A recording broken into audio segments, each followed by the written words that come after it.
The twin moons of Adran cast their pale blue glow over the Temple of Ancients, its stone pillars stretching toward the star-filled sky like reaching fingers. Hovering transports drifted silently above the temple grounds, their anti-gravity engines humming softly in the night air. Elias watched from the hilltop observatory, his data collector whirring as it sampled the atmosphere. The juxtaposition never ceased to fascinate him. Ancient architecture crafted by hands thousands of years ago, now shadowed by technology that could bend gravity to its will. "Beautiful, isn't it?" his companion asked, a local guide assigned by the Interstellar Research Corporation to assist with his surveying work. "Though I fear beauty may soon give way to bloodshed." Elias turned, his eyebrow raised. "What do you mean?" The guide's face darkened. Whispers in the capital. Lord Theon has been gathering supporters. Many believe he plans to challenge the king's rule. Challenge? How would that work here? Elias asked, well-trained to extract information while maintaining professional distance. As a lead surveyor for IRC, he'd been on 17 planets before Adran, always adhering to the company's prime directive: observe, document, never interfere. "The ancient law," the guide replied, gesturing toward the temple. "On Adran, rulership is determined by ritual combat in the sacred wooden circle. No sword, no armor, just a wooden spear. The winner becomes king. It has been our way for 10,000 years." Elias nodded, making mental notes for his cultural assessment report. Primitive yet orderly succession rituals were common on worlds that blended ancient traditions with modern technology.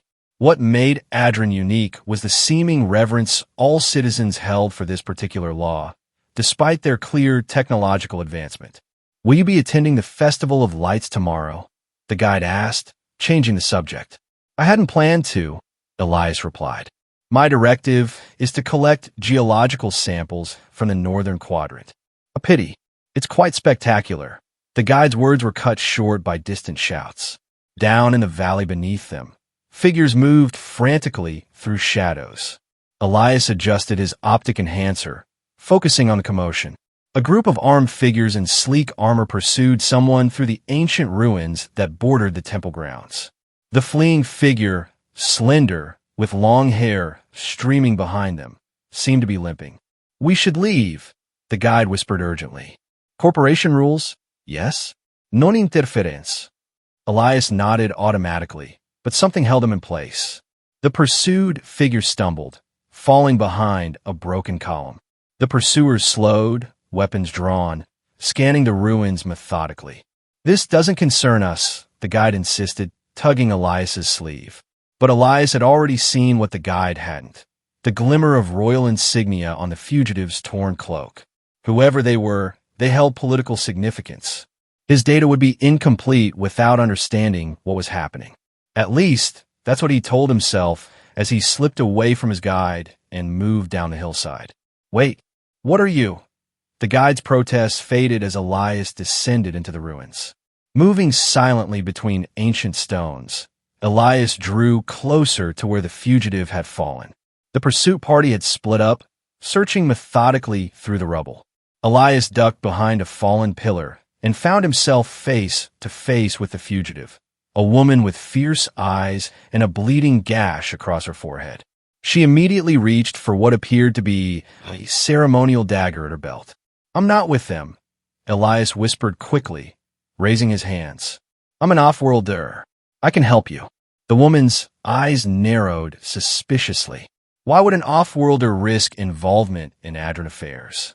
"Professional curiosity," Elias replied with a thin smile. "Are you of the royal household?" She studied him for a moment. "I am Larina, daughter of King.No." Her voice was proud despite her obvious pain. "And those men serve Lord Theon, who has betrayed my father and seized control of the palace." "A coup, then?" Elias's training screamed at him to retreat, to report this development to his superiors and maintain neutrality. Instead, he found himself checking the woman's wound. "We need to move," he said. "They're searching systematically. Can you walk?" "I'm injured, not helpless," she replied with quiet dignity. "But I cannot outrun them. Not like this." Elias considered their options. His survey vessel was parked beyond the ruins, but reaching it meant crossing open ground. "I have a ship nearby," he said. "We'll need a distraction." He reached into his equipment pouch and removed a sensor beacon, standard issue for marking geological survey points. With a quick twist, he modified its signal pattern and tossed it toward the far side of the ruins. Seconds later, it began emitting readings consistent with multiple life forms. The effect was immediate. The search party converged on the beacon's location, their attention diverted. "Now," Elias whispered, helping Lerina to her feet.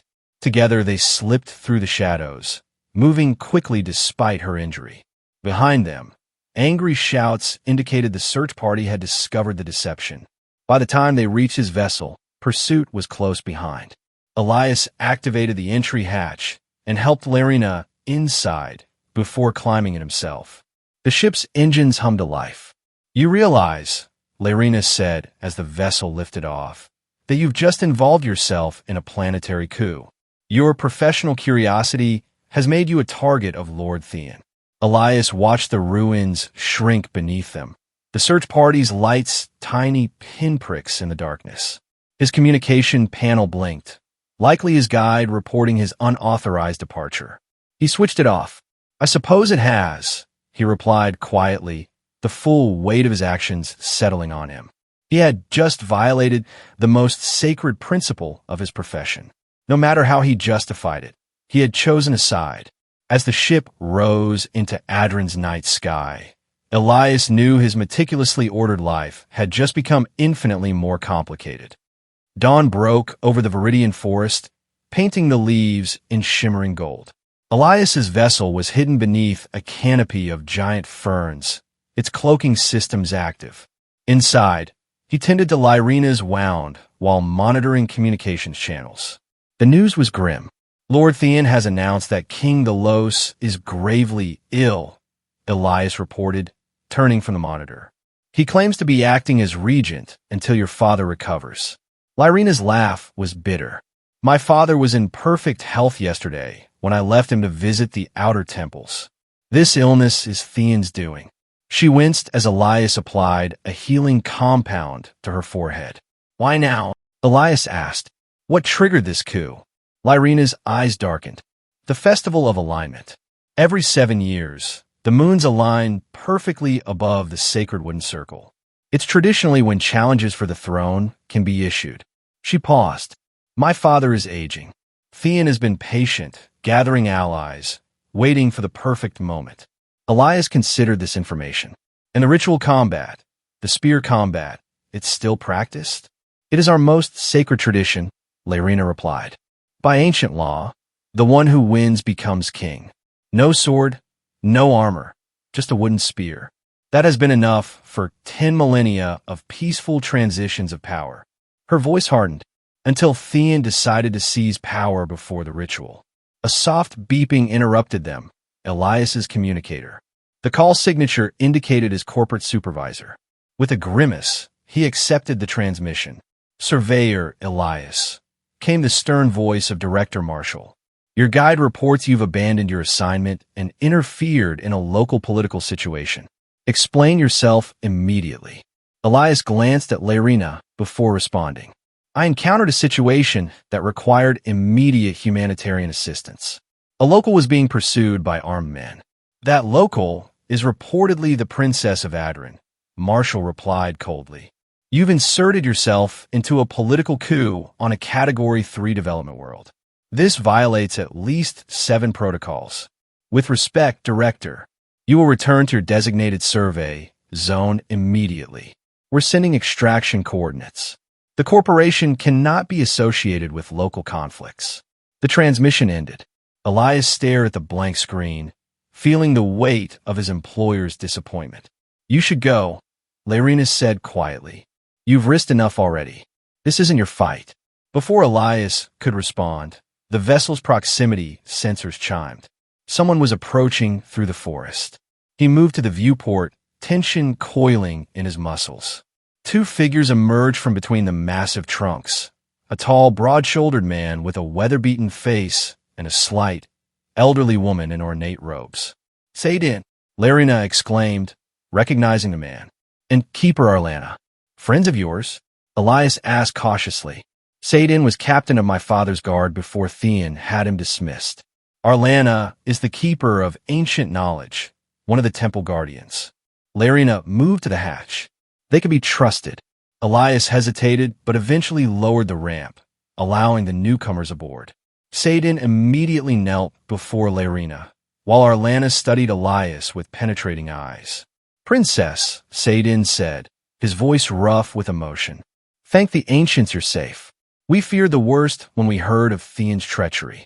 My father, Larina asked urgently. Satan's expression darkened.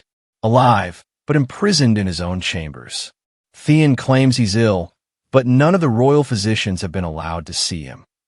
Arlana stepped forward, her gaze still fixed on Elias. You are not of Adren, she stated. It wasn't a question. Elias saved my life, Larina explained. He's a surveyor from the Interstellar Research Corporation. The old woman nodded slowly. The stars have strange patterns these days. An off-worlder arriving at the time of greatest need. She extended a gnarled hand. May I? Confused, Elias allowed her to take his hand. Her touch was light, but her grip surprisingly strong.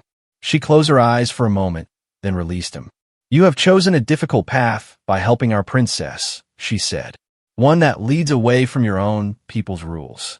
As if on cue, Elias's communicator chimed again with the extraction coordinates.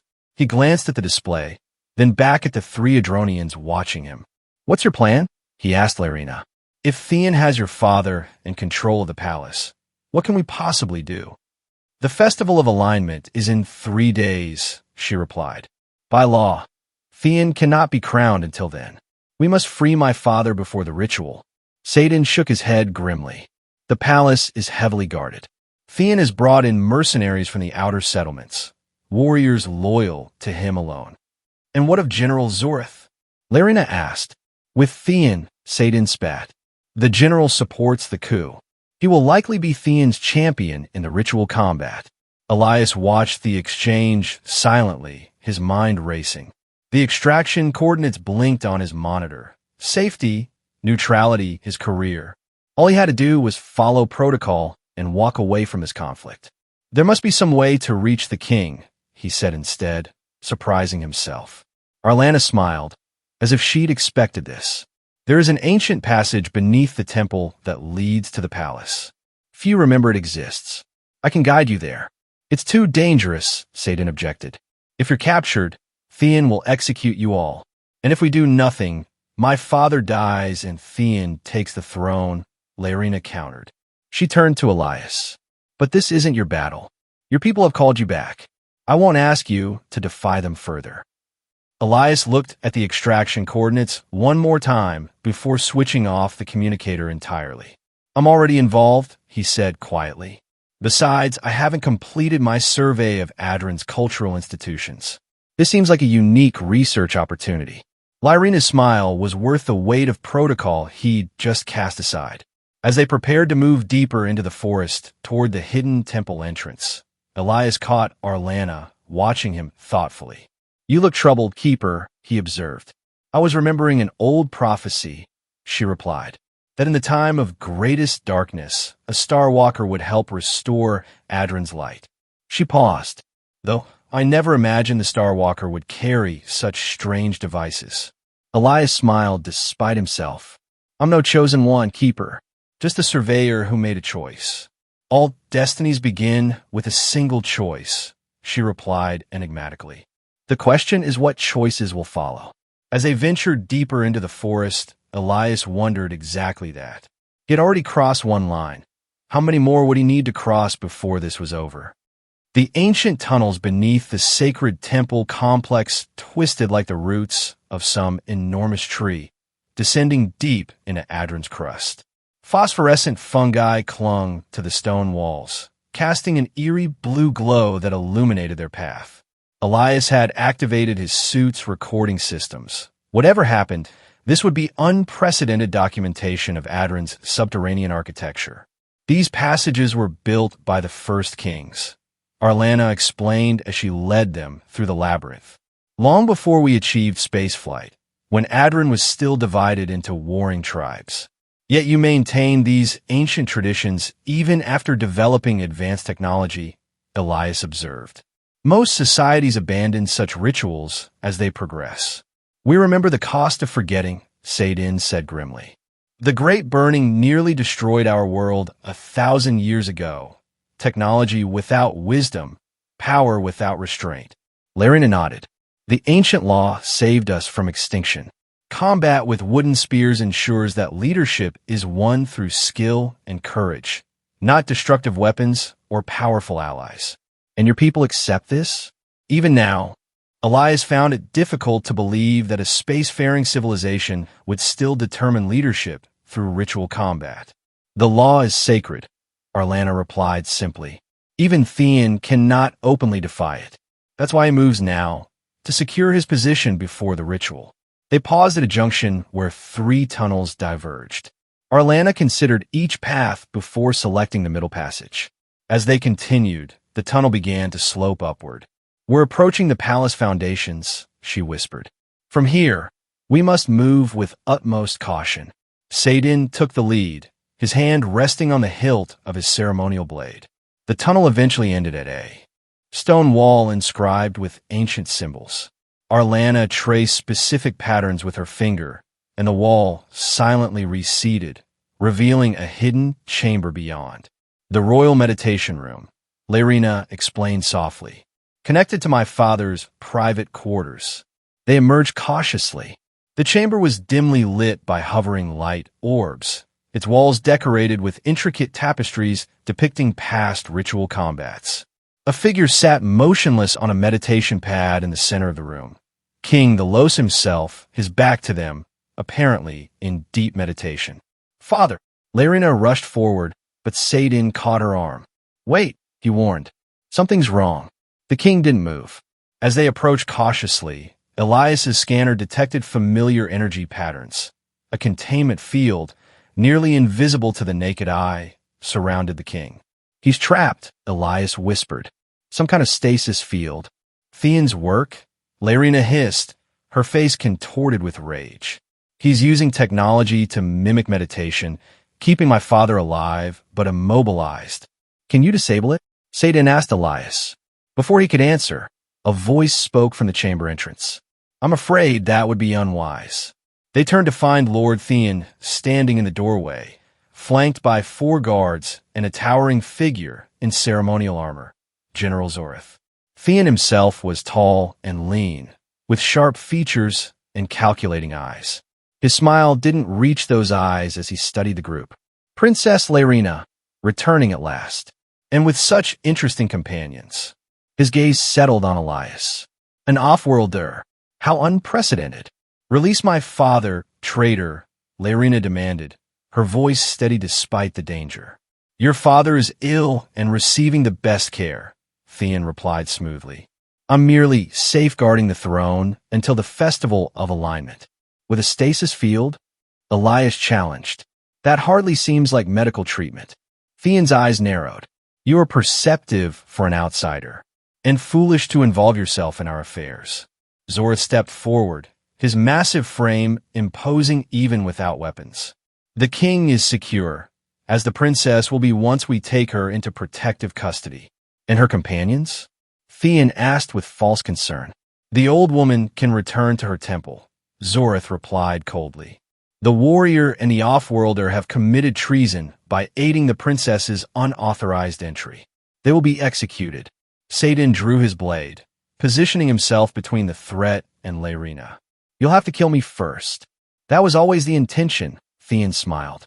What happened next unfolded in seconds. Arlana threw something to the ground that exploded in blinding light. Elias activated his emergency shield, extending it to cover Larina as Saidin engaged the guards. In the chaos, they retreated toward the hidden passage. After them, Theon shouted as Zorith lunged forward. But the general was too late. Arlana had already activated the mechanism to seal the stone door behind them. That won't hold them long, Saidin warned as they raced back through the tunnel. They'll know about these passages now. We've failed, Larina said, her voice hollow. My father remains their prisoner. But we confirmed he's alive, Elias pointed out. And we know Theon's methods now. That stasis technology, it's not Adronian, is it? Arlana shook her head grimly. Forbidden technology from the outer systems. Theon has broken more laws than we realized. We need a safe place to regroup, Saidin said as they navigated the tunnels. Theon will have every guard in the capital searching for us now. I know somewhere, Arlana replied. The Sanctuary of Whispers. It's hidden in the crystal marshes, protected by ancient wards even Theon's technology cannot penetrate. As they emerged from the temple complex into the gathering dusk, distant alarms could be heard from the direction of the capital. Elias's communicator, which he had reactivated briefly to check their position, suddenly chimed with an emergency signal. Final warning, Surveyor Elias, came Director Marshall's voice. You have been declared persona non grata by the emerging Adronian government. The corporation disavows all your actions. Return to extraction point immediately or face termination of employment and abandonment on Adron. The others watched him as he stared at the communicator. Everything he had worked for his entire career balanced on this moment. Understand, Director, he finally replied, but I cannot comply. There are circumstances here that override protocol. This is your final chance, Elias. I've made my choice. He switched off the communicator permanently and turned to the others. Let's reach this sanctuary before Theon's forces find us. As they made their way through the deepening shadows toward the distant marshlands, Laerina fell in a step beside him. Why? She asked simply. Why risk everything for people not your own? Elias considered the question carefully. Where I come from, we have a principle: observation without interference.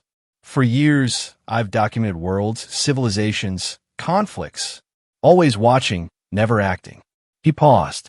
Maybe I'm tired of just watching. Or maybe, Arlana said from ahead of them, you were meant to do more than watch. The ancient law speaks not just of rulers, but of champions, those who stand for what is right, regardless of birth or origin. Champion or not, Elias knew one thing with certainty. He had crossed a line from which there was no return. Whatever came next, he was now fully committed to this world struggle. The crystal marshes lived up to their name. Pools of mineral-rich water reflected the starlight like thousands of mirrors scattered across the landscape. Bioluminescent plant life gave the entire region an otherworldly glow, punctuated by occasional gas eruptions that sent flickering flames dancing above the water surface. Beautiful, Elias murmured as they picked their way along narrow paths between the pools. And deadly, I assume. The waters contain concentrated mineral salts that can crystallize flesh on contact, Arlana confirmed. And the flames are from combustible gases produced by decaying matter beneath. Nature protects this place. The Sanctuary of Whispers appeared suddenly through the mist, a structure built into a massive crystalline formation that rose from the center of the marsh. Unlike the angular architecture of the capital, this building seemed almost grown rather than constructed, its walls flowing organically from the natural crystal. Inside, they found a small community of robed figures, temple acolytes who had fled when Theon's forces began arresting those loyal to traditional ways. They welcomed Arlana with reverence and provided the group with food, medical attention, and fresh clothing. We've received reports from the capital. An elderly acolyte informed them as they gathered in the sanctuary's central chamber. Theon has announced that the king is too ill to participate in the upcoming ritual combat. He claims the right to stand as the royal champion. And his opponent? Laerina asked. General Zorath, the acolyte replied, who will conveniently yield, allowing Theon to take the throne legitimately.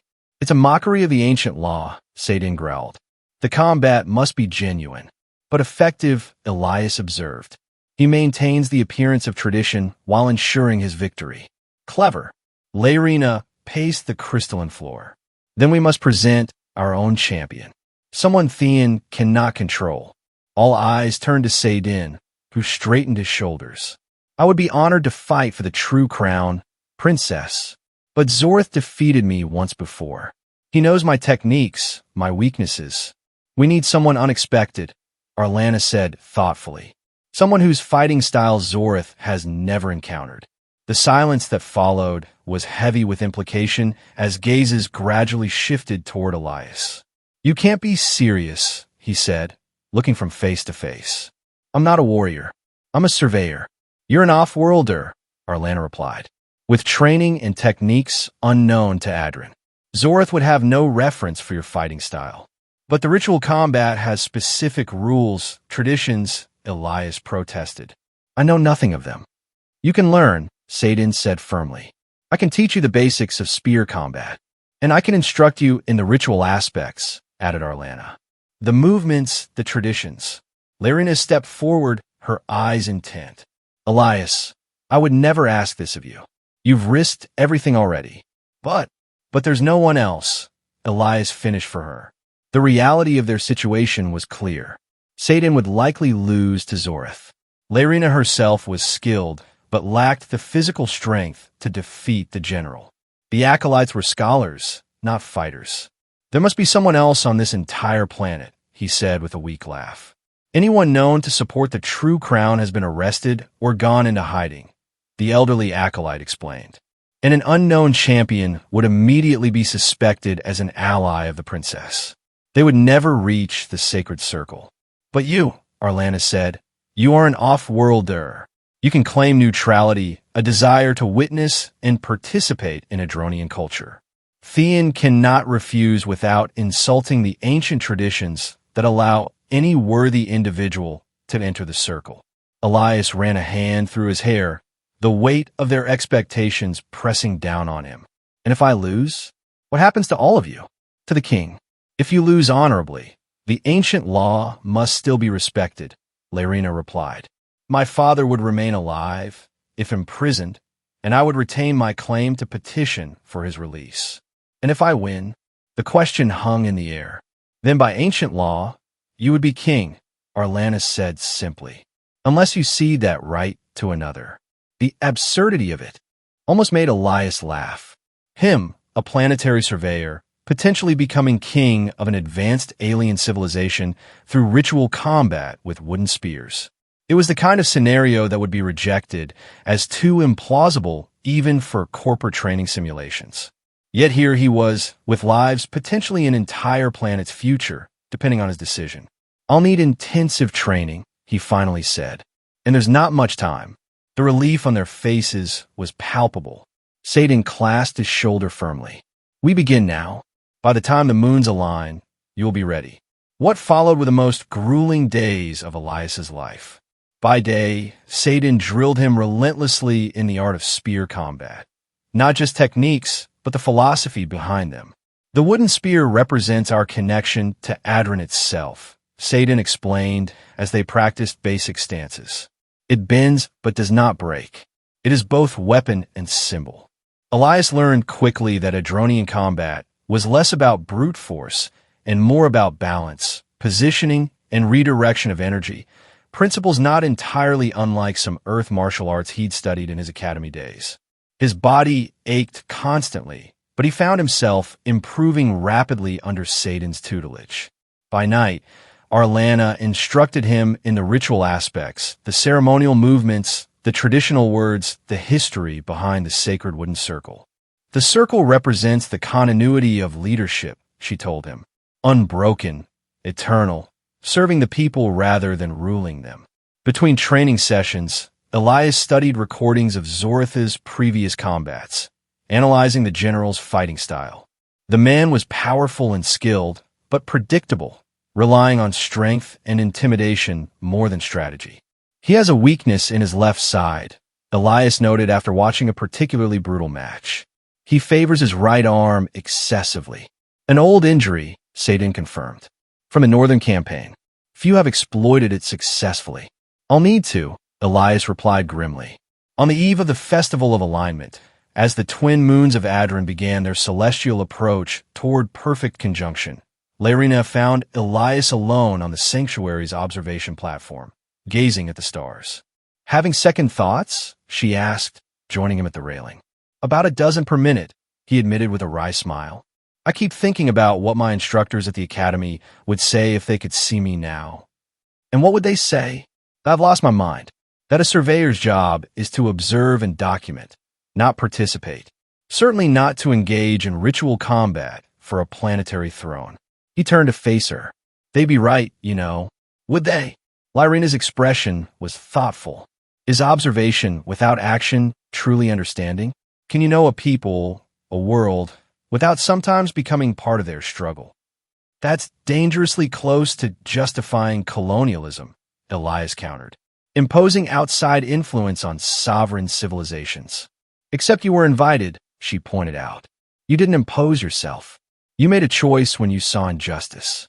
Elias fell silent, considering her words. Above them, the moons crept closer together in their cosmic dance. Tomorrow, when you enter the sacred circle, Lyrina said softly, remember you fight not just for me or my father, but for the ancient law itself, the principle that leadership is earned through character, not conquest. No pressure, Elias murmured, earning a smile from the princess. Get some rest, surveyor, she said, squeezing his hand briefly before leaving him alone with the stars and his thoughts. Sleep eluded him that night. When dawn finally broke, Elias felt a strange calm settle over him. Whatever happened in the coming hours, he had made his choice. For once in his carefully regulated life, he had chosen involvement over observation, action over documentation. He only hoped it wouldn't get him killed. The Festival of Alignment drew enormous crowds to the ancient amphitheater that housed the sacred wooden circle. Carved from a single massive crater millennia ago, the amphitheater could hold thousands of spectators who now filled its tiered seating, their collective murmur creating a constant low hum beneath the ceremonial music.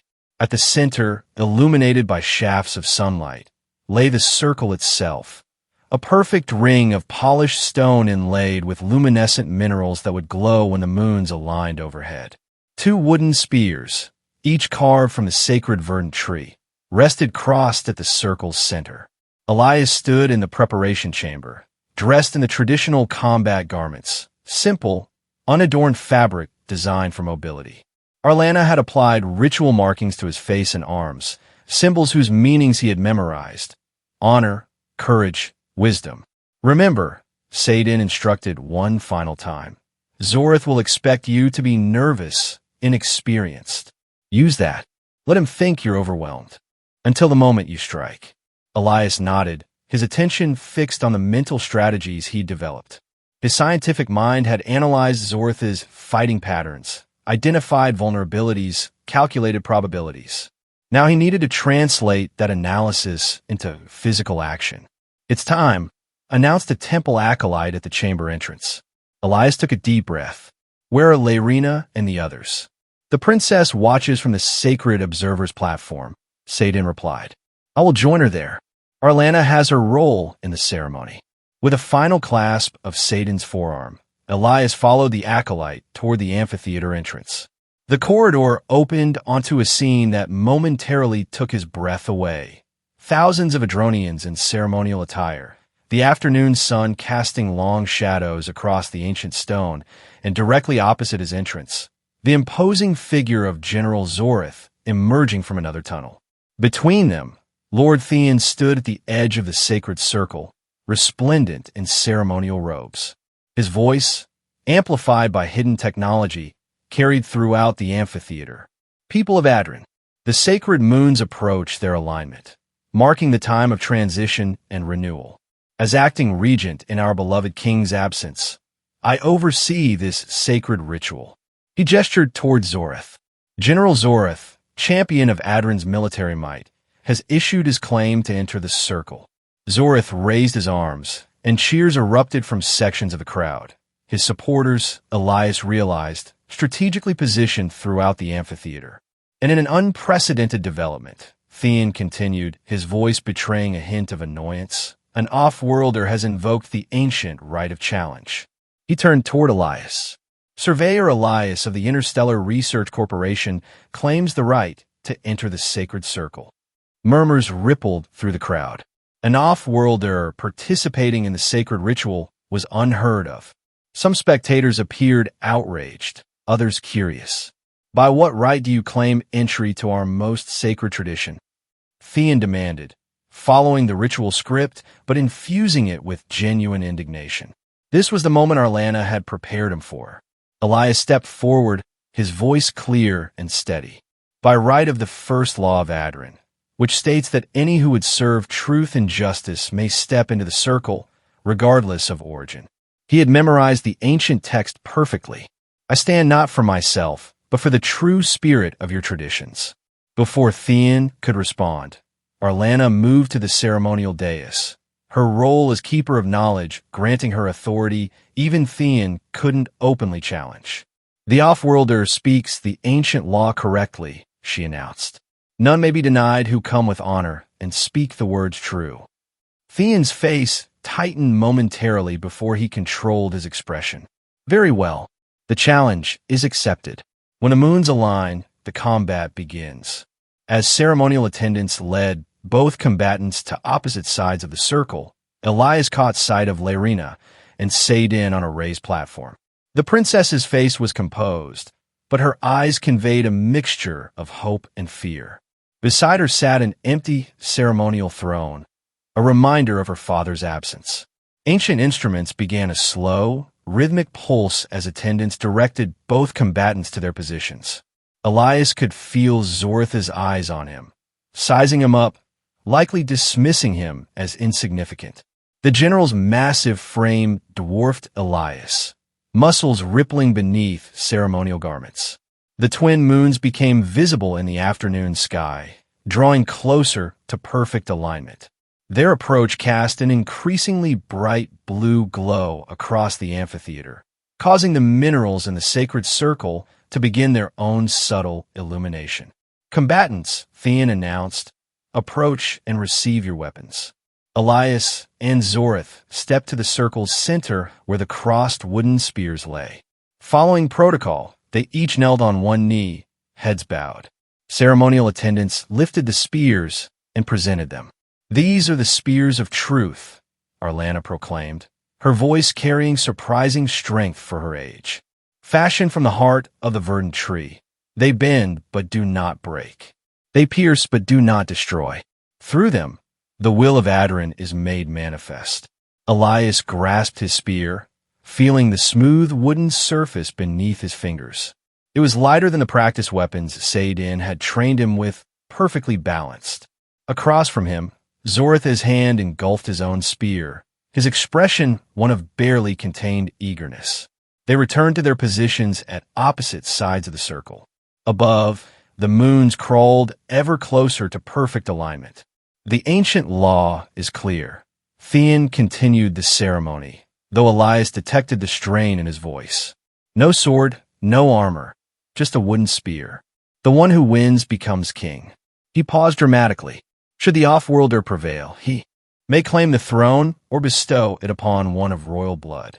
This addition caused another ripple through the crowd. Elias kept his expression neutral, though inwardly he noted how Theon had cleverly added this stipulation, making it clear to all that even if Elias won, he would be expected to relinquish power. When the moons align, when the circle fully illuminates, the combat begins, Theon concluded. Until then, prepare yourselves in silence. The amphitheater grew quiet as the moons approached their celestial rendezvous.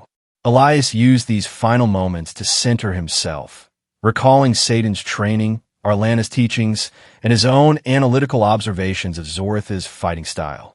Across the circle, the general rolled his massive shoulders, twirling his spear with casual expertise. His confidence was absolute. He had never been defeated in combat, but Elias knew overconfidence could be a vulnerability as much as the old injury to his left side. The first moon slid slowly behind the second, their combined light intensifying until it bathed the amphitheater in ethereal blue. The minerals in the sacred circle responded, their glow strengthening until the entire ring pulsed with light. A single, pure tone rang out from an ancient instrument, signaling alignment. Begin, Theon commanded. Zorath wasted no time, charging forward with a spear held like a battering ram, aiming to overpower Elias immediately with sheer force. It was exactly as Saidin had predicted.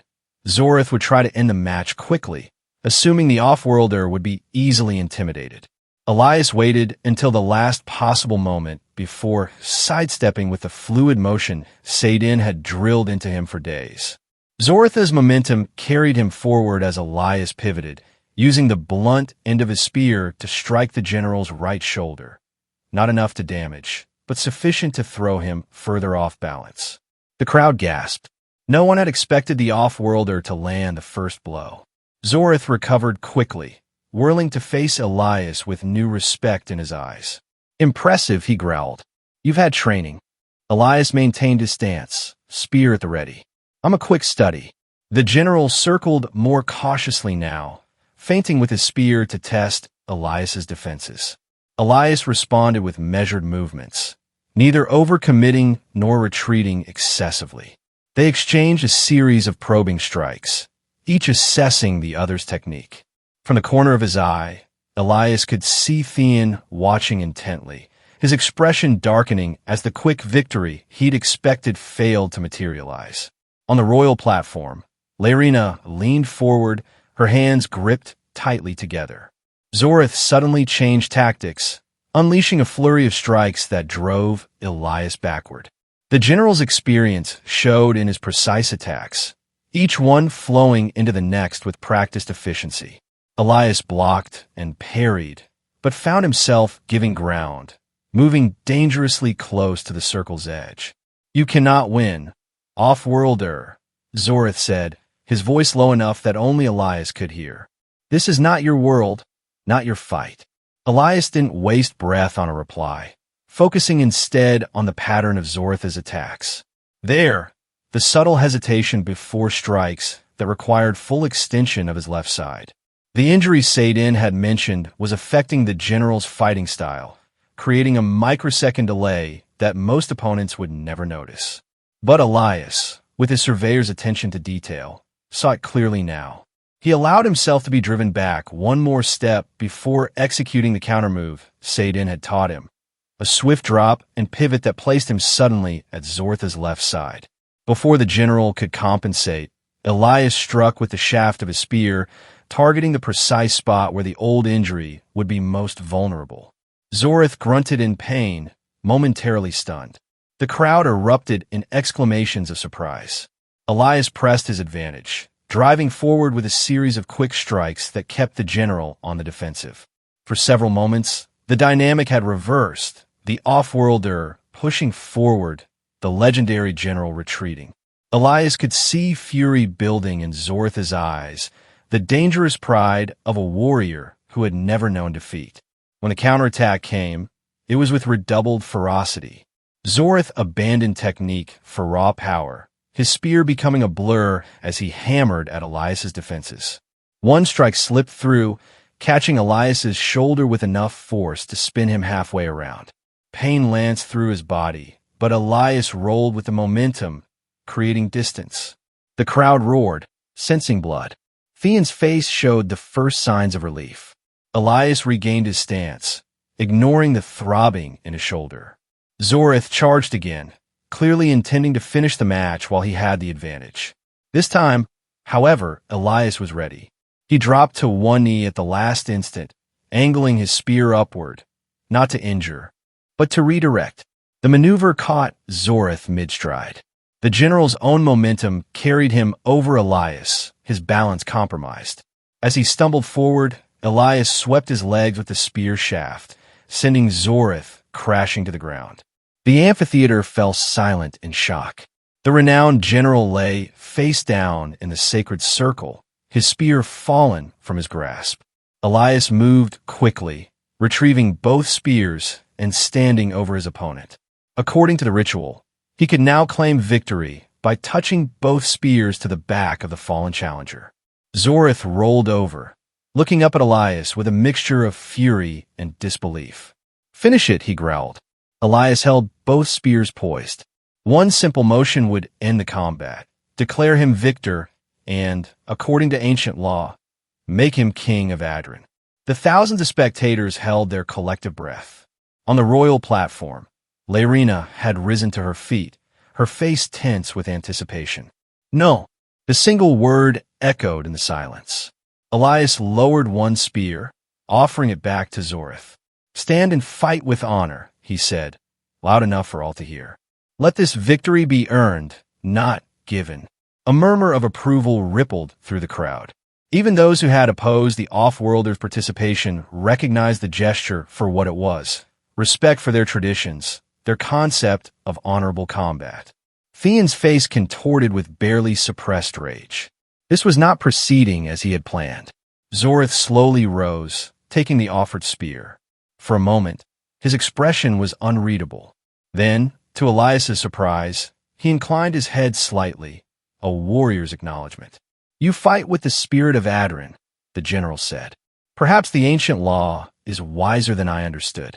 They resumed their positions, circling once more. But something had changed in the atmosphere of the combat. The pure antagonism had been replaced by something approaching mutual respect.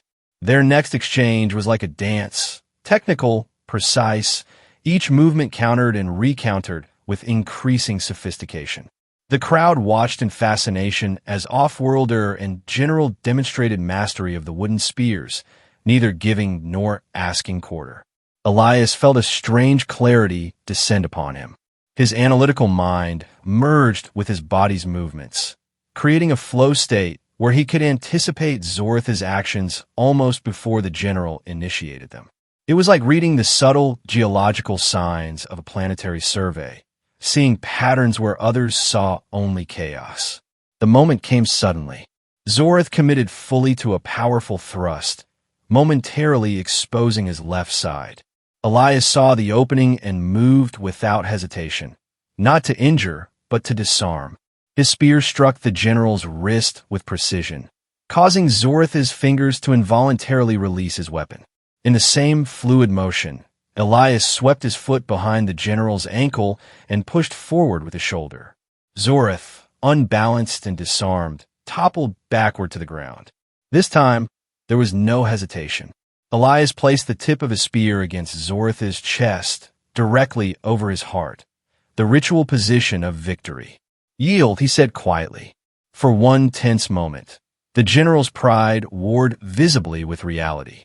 Then, with dignity, he placed his hand over the spear's tip in the traditional gesture of submission. "I yield to the better warrior," Zorith announced, his voice carrying throughout the amphitheater. The crowd erupted, some in cheers, others in astonished exclamations. On the dais, Theon's face had gone pale with fury and disbelief. Arlana stepped forward, raising her hands for silence. When the crowd quieted, she spoke the ancient words, "By combat true and yield acknowledged, the ancient law is fulfilled." She turned to Elias. "By right of victory in the sacred wooden circle, leadership of Adrin is yours to claim or bestow." All eyes turned to Elias. The surveyor who had come to observe had instead become central to this world's future. He could feel the weight of thousands of gazes upon him. Elias looked toward Layrina, who watched him with an expression of mingled hope and uncertainty.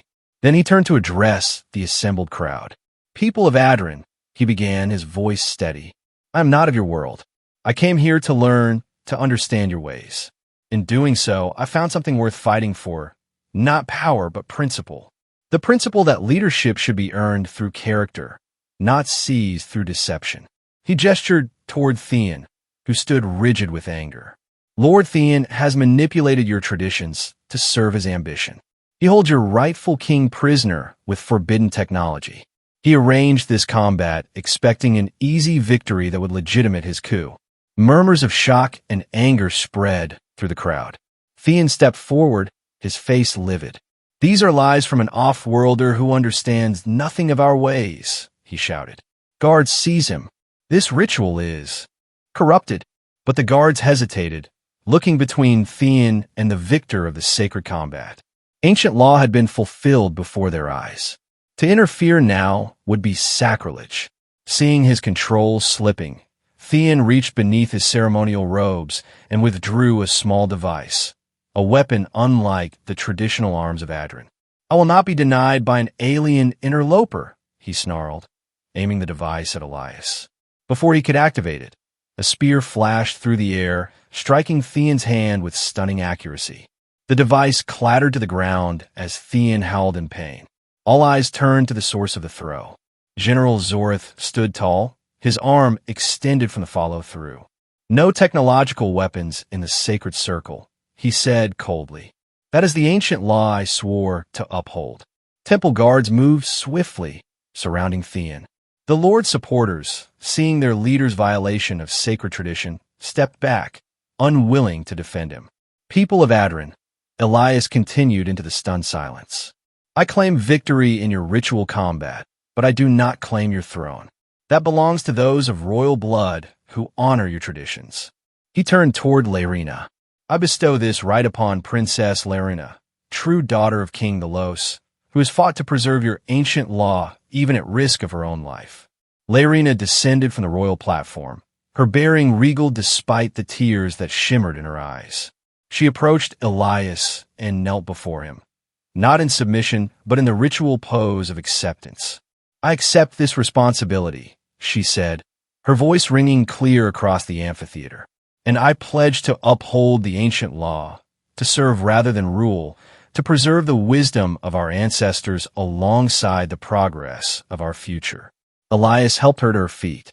On impulse, he offered her his victorious spear.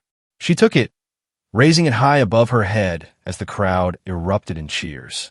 "First," Laerina announced when the noise subsided, "we free the king from his technological prison. Then, we shall see justice done to those who betrayed their oaths." As temple guards led away a defeated Theon, Zorth approached Elias and Laerina. The general dropped to one knee. "My spear and my life are yours to command, Princess," he said formally. "I was blind to Theon's true nature, seduced by promises of power and technological advancement. I failed my oath to your father." Laerina studied him thoughtfully. "Rise, General. Your recognition of truth, even at the moment of your defeat, speaks to the honor still within you. Help us restore my father, and your service to the crown can continue." Zorth rose, inclining his head respectfully. Then he turned to Elias. "Off-worlder, you have taught Adren a lesson we had begun to forget, that our ancient law is not merely tradition, but wisdom. That true strength lies not in domination, but in righteous purpose." Elias accepted the acknowledgement with a nod. Around them, the crowd was dispersing, many heading toward the palace to witness the freeing of their king. The ceremonial instruments played triumphant melodies as the aligned moons began their slow separation in the sky above. "What now for you, Surveyor?" Laerina asked quietly. "Your corporation has abandoned you. You have no ship, no way to leave Adren." "I came to study your world," Elias replied with a slight smile. "I think my research has only just begun." As they walked together from the sacred circle, Elias reflected on the strange path that had led him here. He had violated every protocol in his training, abandoned his career, risked his life for people not his own. By any rational assessment, he had failed spectacularly in his mission as a planetary surveyor. Yet, watching Laerina, seeing the hope in the faces of the Adronians around them, feeling the wooden spear in his hand, the simple tool that had changed everything, he couldn't bring himself to regret a single choice. By ancient law, the one who wins becomes king. No sword, no armor, just a wooden spear. That had been enough to change the course of a civilization. And it had been enough to change him as well.